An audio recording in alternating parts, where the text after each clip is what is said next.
సంపన్నుడైన దేవుని కృపా సువార్త,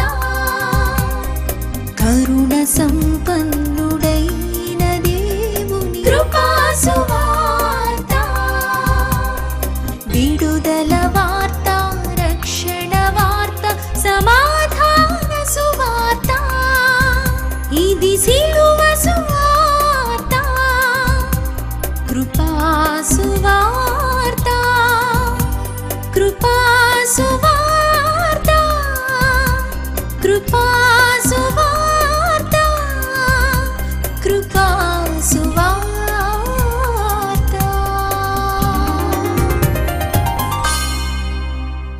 క్రీస్తునందు ప్రేమైన కృపాసువార్త ప్రేక్షకులకు ప్రభువైన యేసుక్రీస్తు నామమున వందనములు. కృపాసువార్తను ఈ కార్యక్రమంతో మీ ముందుకు వచ్చుటకు మేమెంతో సంతోషించున్నాము. అనేకుల జీవితాలకు దీవెనకరంగా ఉండేలాగన ప్రార్థనాపూర్వకంగా మీ ముందుకు వచ్చి ఉన్నాము. రెవరెండు అనపర్తి జాన్ ప్రభాకర్ గారు దైవర్తమానం అందించెదరు. నేటి దినము మొదటి రాజుల గ్రంథం మనం 3 నుంచి 14 చదువుకున్నాం. ఈ భాగము సొలొమోను అనే వ్యక్తి మీద ఆయన జీవిత సంఘటనలు వివరించబడినటువంటి భాగం. దేవుడు ఇచ్చినటువంటి ప్రత్యేక బాధ్యతను నెరవేర్చుటకు ఆయన ఆయత్తమవుతూ ఉన్నాడు. ఏమిటా బాధ్యత అంటే, ఇశ్రాయేలు సామ్రాజ్యం ఎలాంటి పోరాటములు లేని సామ్రాజ్యమును సొలొమోనుకు అప్పగింపబడ్డం మనం చూస్తాం. బ్లడ్ షెడ్ టుక్ ప్లేస్, ఇంచుమించు రక్తం చిందింపబడినది మొదటి 2 అధ్యాయాల్లో. అంతరంగికంగా ఆయన అధికారానికి అడ్డుగానున్నటువంటి వారిని మొదటి 2 అధ్యాయాల్లో ఆయన తుడిచిపెట్టాడు. ఇక 3వ అధ్యాయం ప్రారంభమైనది. అనగా external enemies and internal enemies 2 ప్రమాదమే కదా.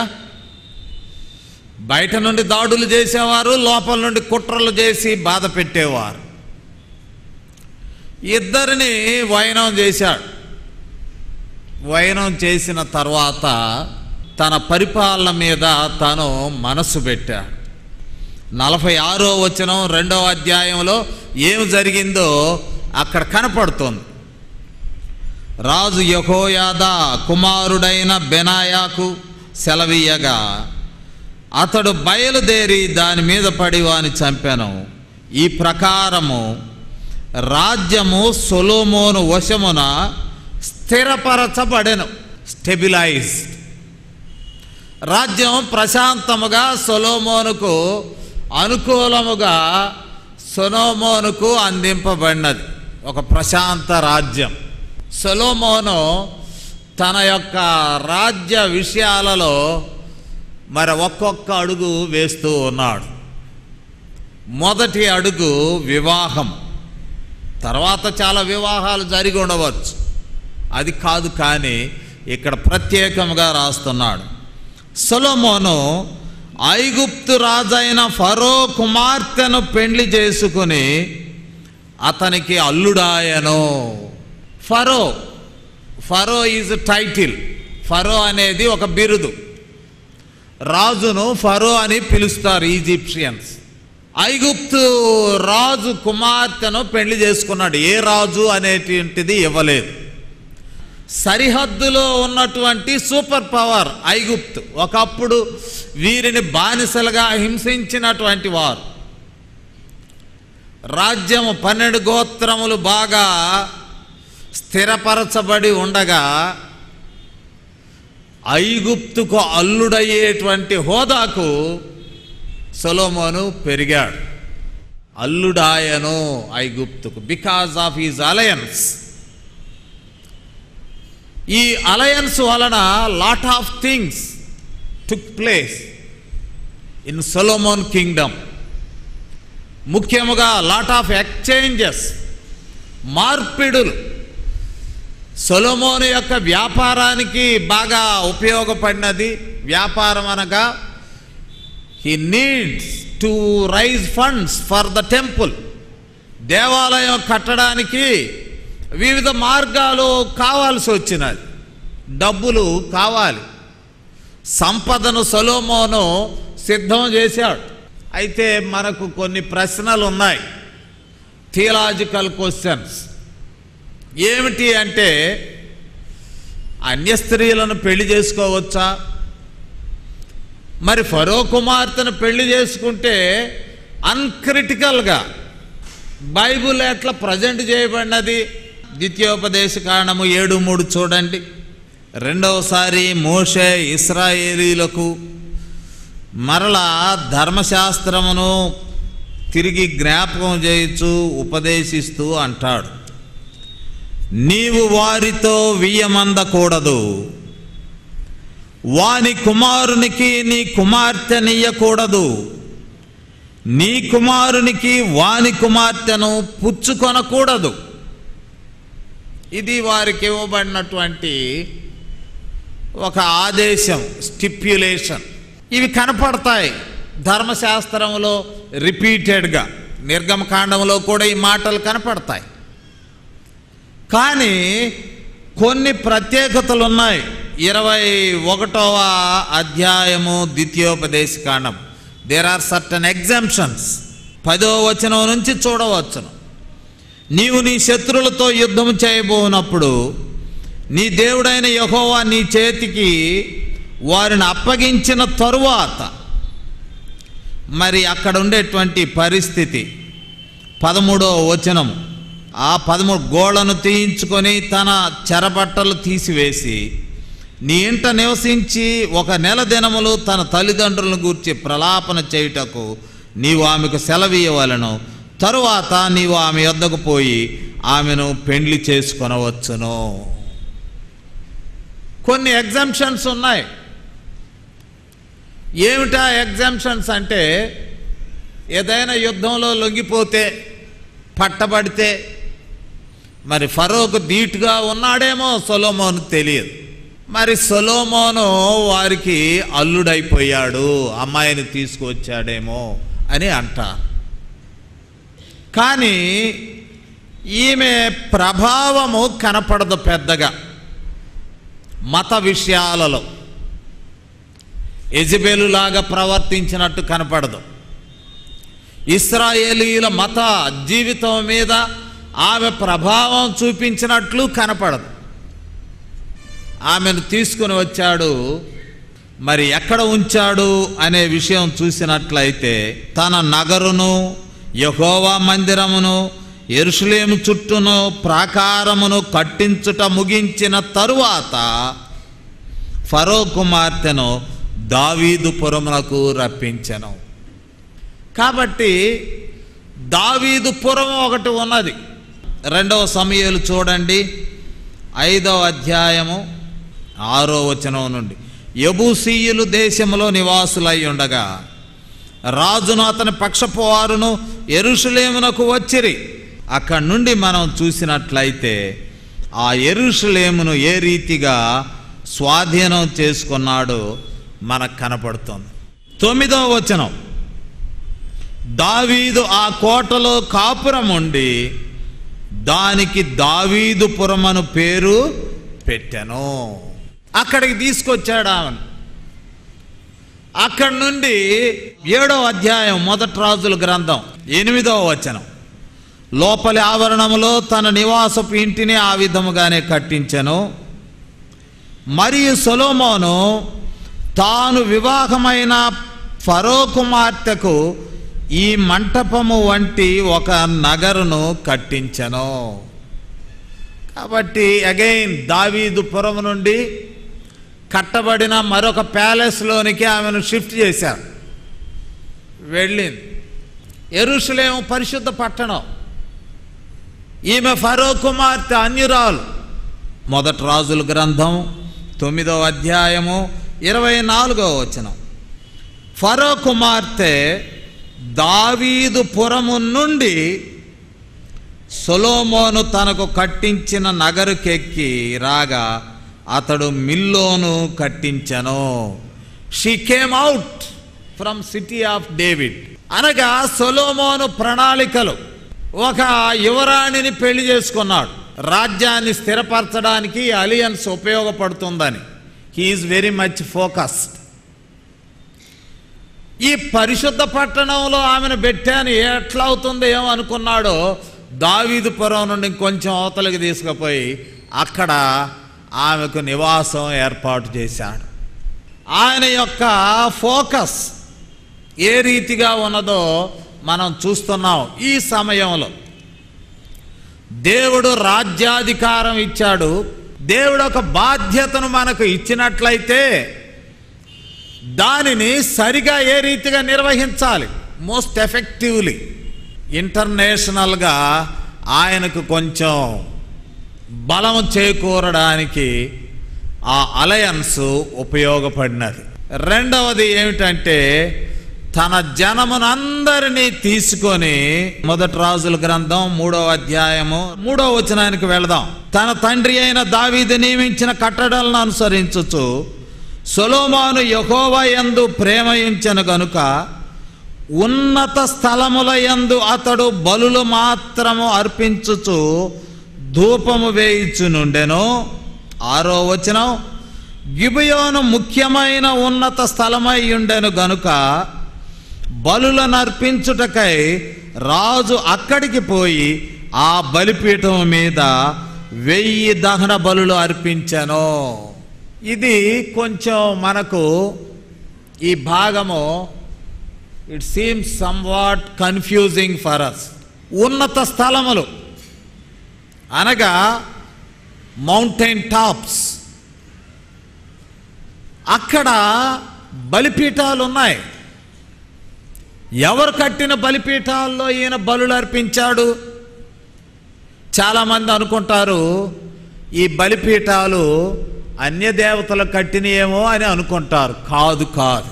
సొలొమోను యెరూషలేములో ఉంటున్నప్పటికీ అక్కడ గుడారంలో మందసం ఉంచబడి ఆ స్థలము కూడా పుణ్యస్థలముగా భావించబడుచున్నప్పటికీ ఒక పూర్తి దేవాలయం నిర్మితము కానందున ప్రజలు పూర్వీకులు కట్టిన బలిపీఠముల మీద వారు బలులు అర్పించుట కొనసాగుతూ ఉన్నారు. కాబట్టి తమ పితరులు ఎక్కడెక్కడ బలిపీఠములు కట్టారో, ఏ బలిపీఠముల మీద కట్టారు ఇక్కడ మనం చూడవచ్చును. అబ్రహాం బలిపీఠాలు కట్టాడు కదా. ఆదికాండము 12వ అధ్యాయము 8వ వచనం, అక్కడ నుండి అతడు బయలుదేరి బేతేలునకు తూర్పునున్న కొండకు చేరి పడమటునున్న బేతేలునకును తూర్పునున్న హాయికిని మధ్యను గుడారం వేసి అక్కడ యెహోవాకు బలిపీఠము కట్టి, కొండల మీద బలిపీఠాలు కట్టారు, పితరులు కట్టారు. 22వ అధ్యాయం ఆదికాండం చూద్దాం, 2వ వచనము. ఇక్కడ కూడా మనం చూసినట్లయితే అప్పుడు ఆయన, నీకు ఒక్కడయ్యున్న నీ కుమారుని అనగా నీవు ప్రేమించి ఇస్సాకును తీసుకొని మోరియా దేశమునకు వెళ్ళి అక్కడ నేను నీతో చెప్పబో పర్వతములలో ఒకదాని మీద బలిపీఠాలు కట్టారు. సమరయులను యెరూషలేము రానియకపోతే వారి మధ్యనున్న ఒక పర్వతం మీద బలిపీఠాలు కట్టుకున్నారు, ఆరాధన స్థలాలు ఏర్పాటు చేసుకున్నారు. అందువల్లనే సమరయ స్త్రీ కూడా అంటుంది, అయ్యా మీ వాళ్ళేమో యెరూషలేములో ఆరాధన స్థలం ఉన్నదని అంటారు, మేమేమో ఈ పర్వతం మీద ఆరాధించు వారము. ఏది శ్రేష్టమైనది? యెరూషలేము దేవాలయం రాకమునుపు మనుషులు ఉన్నత పర్వతముల మీద బలులు అర్పించుచున్నటువంటి వారు. అవి ఎవరు కట్టించిన బలిపీఠములు అంటే పితరులు కట్టించిన బలిపీఠాలు. వాళ్ళు కొండల మీద ఎందుకు కట్టారు? ఇది ఒక నమ్మిక. దేవునికి సమీపములో ఎత్తైన స్థలములో ఆ పర్వతముల మీద ఆరాధించినట్లయితే దేవునికి సమీపముగా ఉంటాం అనేటువంటి అభిప్రాయం. కావున ఇక్కడ దావీదు బలులు అర్పించిన, సొలొమోను బలులు అర్పించిన మీరు పొరపాటు పడవద్దు, అప్పుడే అన్య దేవతల దగ్గరికి వెళ్ళాడని అనుకోవద్దు. తర్వాత ఒక కాలం ఉన్నది, అది వేరే సంగతి.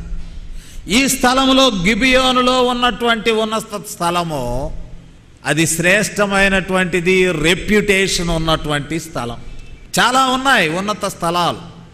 ఇశ్రాయేలీలు బలులు అర్పించుచున్న స్థలాలు, యెరూషలేము దేవాలయం రాకముందు ఉన్నత స్థలముల మీద బలులు అర్పిస్తూనే ఉన్నారు. కానీ ఉన్న వాటిలో గిబియోను నాటి దినములలో కొంచెం ప్రాచుర్యము కలిగినటువంటిది.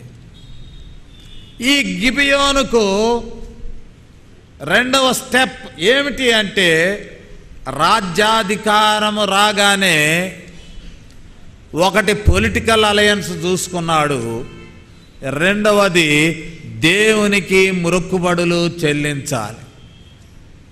అది ఆయన యొక్క ఉద్దేశం. రెండవ దినవృత్తాంతముల గ్రంథం చూద్దాం. మొదటి రాజుల గ్రంథం 3వ అధ్యాయంలో ఏ విషయాలు ఉన్నాయో రెండవ దినవృత్తాంతముల గ్రంథంలో మొదటి అధ్యాయములో అవే కొద్ది వివరములు అధికముగా ఇవ్వబడతాయి. కాబట్టి వివరముల కొరకు అక్కడ ఇక్కడ చూడవచ్చు. ఇక్కడ మనం చూసినట్లయితే 3వ వచనములో సొలొమోను సహస్రాధిపతులకును శతాధిపతులకును న్యాయాధిపతులకును ఇశ్రాయేలీయుల పితరుల ఇండ్లకు పెద్దలైన వారందరికీ, అనగా ఇశ్రాయేలీయుల వారికి అందరికీ ఆజ్ఞ ఇయ్యగా సమాజకులందరూ సొలొమోనుతో కలిసి గిబియోనుకు వెళ్ళారు. Not alone. అక్కడకు వెళ్ళి అక్కడ దహన బలులు, దహన బలి అంటే బలి పశువు పూర్తిగా బలిపీఠం మీద దహించబడుతుంది. అది దహన బలి. దాని యొక్క చర్మమును తీసివేస్తారు, చర్మముతో కాల్చరు. కానీ చర్మము తొలగించిన తరువాత బలి పశువు పూర్తిగా కాల్చబడుతుంది, బూడిదవుతుంది అక్కడ. అది దహన బలి. ఈ దహన బలులు ఎన్ని అర్పించాడు మనం చూస్తే 4వ వచనం. ఎన్ని దహన బలులు? బలిపీఠము మీద 1000 దహన బలులు. 1000 దహన బలులు. కొన్నిసార్లు మనం గమనిస్తూ ఉంటాం కదా, దేవుని సన్నిధానానికి వెళితే మరలా మనం దానిలో సగం ఇస్తారు.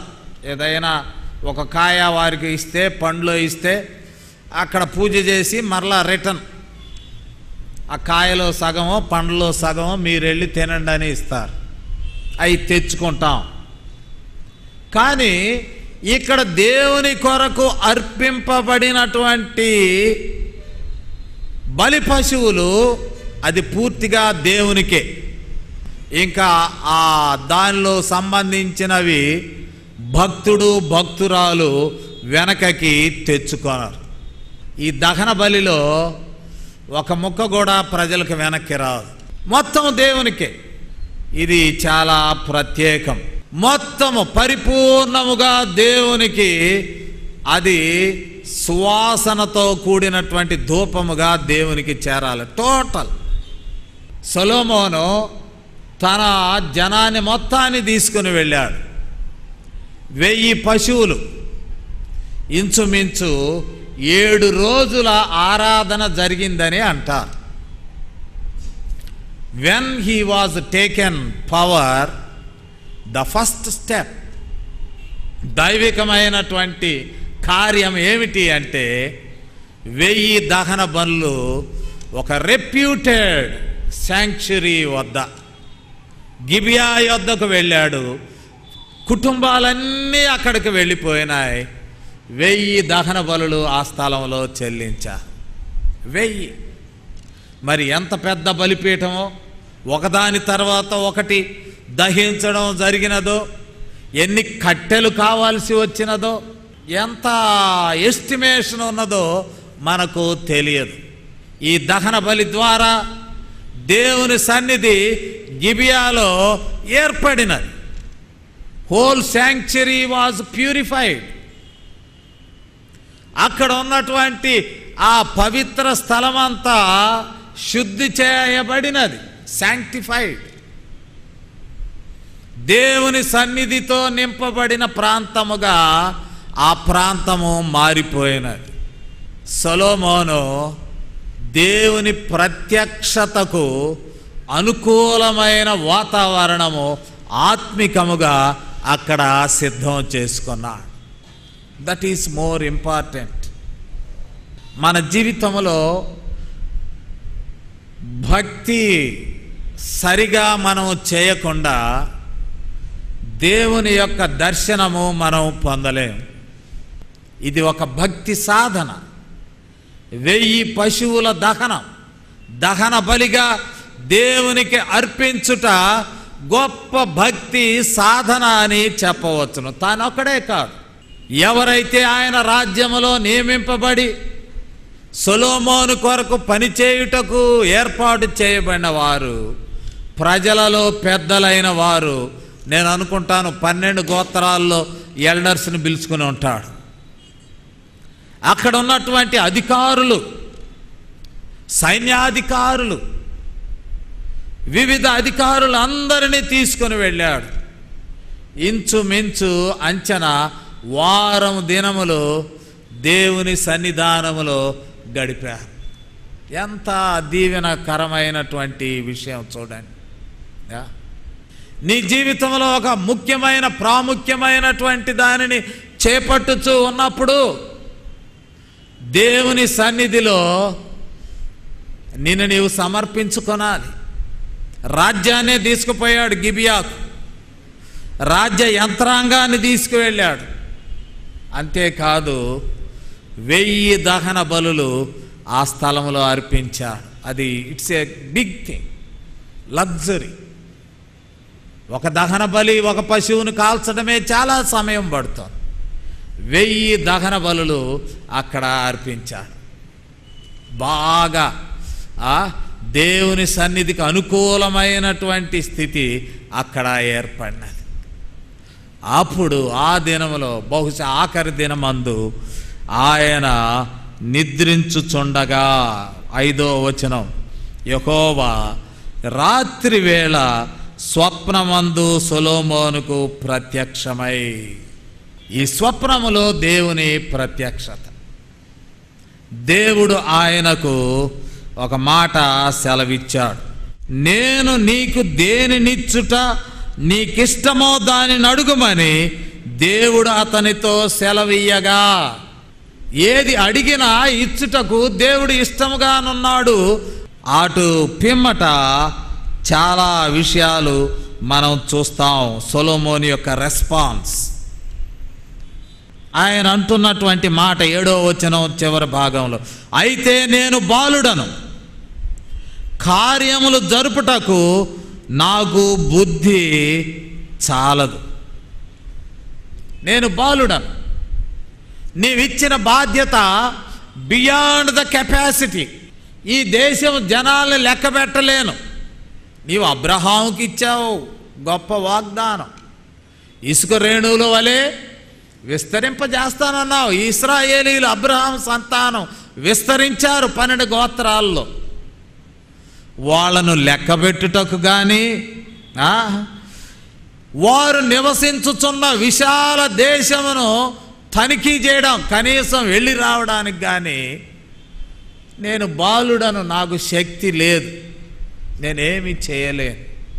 నాకు వివేకము గల హృదయము దయచేయము, జ్ఞాన హృదయము నాకేము. ప్రియమైనటువంటి వారలారా, మనం సంపాదించుకోవచ్చు జ్ఞానం, కానీ దేవుని వరము జ్ఞానం అనే విషయం మర్చిపోకూడదు. ఆ వివేకము నాకు ఇవ్వుము, నేను బాలుడను, it is beyond my capacity. దేవుడు చాలా ఇష్టపడ్డాడు ఆ వరమును ఇచ్చుటలో. సొలొమోనుకి it was granted. Addition to that, దానితో పాటు ఐశ్వర్యము, ఆయుష్ ఆయనకి ఇవ్వబడినాయి. కానీ దేర్ వాజ్ ఏ కండిషన్. మనం చూసినట్లయితే 14వ వచనంలో, మరియు నీ తండ్రి అయిన దావీదు నా మార్గముల్లో నడిచి నా కట్టడలను నేను నియమించిన ధర్మమంతటిని గైకొనినట్లు నీవు నడచి వాటిని గైకొనిన ఎడల నిన్ను దీర్ఘాయుష్మంతునిగా చేసేదను. నువ్వే చెప్పావు, నా తండ్రి సత్యమును అనుసరించాడు, నీతిని అనుసరించాడు, యథార్థమైన హృదయం గలవాడు అని. చివర్లో సొలొమోను ఆ క్రమాన్ని పాడు చేసుకున్నాడు తన జీవితంలో. తండ్రి నడిచిన ప్రకారము ఆయన నడువలేకపోయాడు. సొలొమోను యెరూషలేమునందు ఇశ్రాయేలు అందరినీ ఏలిన కాలము 40 సంవత్సరం. అధికారమునకు వచ్చినది 20 సంవత్సరాలు. మొత్తం కలిపి ఎన్ని సంవత్సరాలు? 60 సంవత్సరాలు. ఏది ఆయుష్? తన ఇష్టానుసారంగా జీవించాడు, పోగొట్టుకున్నాడు. దేవుని వరాన్ని ఆయన పోగొట్టుకున్నట్లు మనం చూడవచ్చును. 9వ వచనం 11వ అధ్యాయం. ఇశ్రాయేలీయుల దేవుడైన యెహోవా అతనికి 2 మారులు ప్రత్యక్షమై నీవు ఇతర దేవతలను వెంబడింపవలదని అతనికి ఆజ్ఞాపించినను సొలొమోను హృదయం ఆయన యొద్ద నుండి తొలగిపోయెను. ఏమి లాభం? వరమును పోగొట్టుకుంటున్నాడు.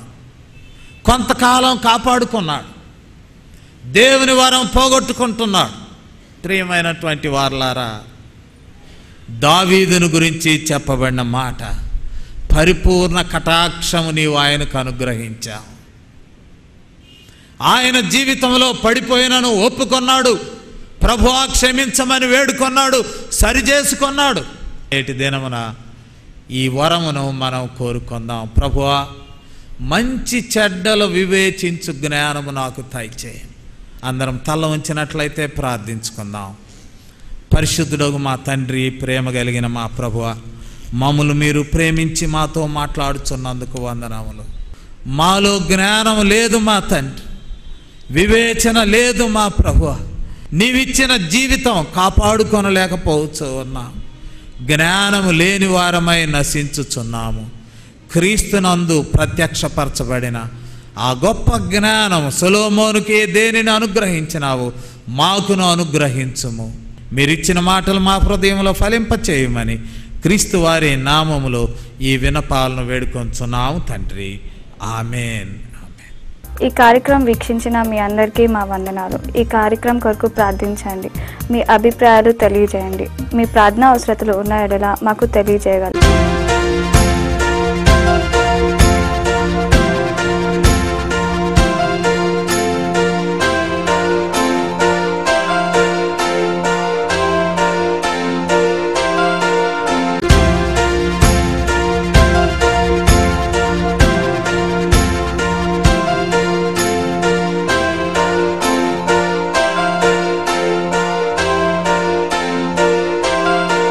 మరలా వచ్చే వారం ఇదే సమయానికి ఇదే ఛానల్లో తిరిగి కలుసుకుందాం. అంతవరకు సెలవు. మీకు మా వందనాలు.